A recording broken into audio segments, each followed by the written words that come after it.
முடிந்தது ஜக்கியின் கமர்ஷியல் ராத்திரி.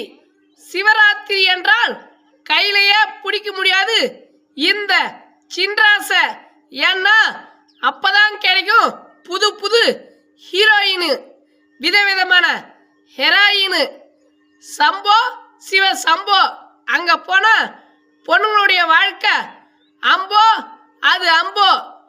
கடவுள் பேரை சொல்லி கஸ்டமர்களை பிடிக்கிற இவன் காவாலி. இவன் தான் உண்மையான போலி. தமிழ்நாட்டு மக்களே, நாம அரசியல்வாதிகளை விட இது போல ஆன்மீகவாதிகளிடம் இருக்க வேண்டும் உசாரு. இல்லனா கழண்டிடும் நம்ம நிசாரு. ஈசா ஈசா நீ ஏண்டா இது போல ஜென்மத்தெல்லாம் படைச்ச லூசா லூசா.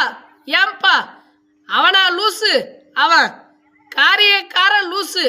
அவனுக்கு மேல யாரோ இருக்கிறான் பாசு. அவனை தான் நாம கண்டுபிடிக்கணும். நன்றி, வணக்கம். நம்ம விவசாயம் சார்ந்தும் சமூகம் சார்ந்தும் பேசுகிறோம். உங்களுக்கு பிடிச்சிருந்தா நம்பூர் யூடியூப் சேனலை சப்ஸ்கிரைப் பண்ணுங்க. எங்களுக்கு கொஞ்சம் ஆதரவு கொடுங்க.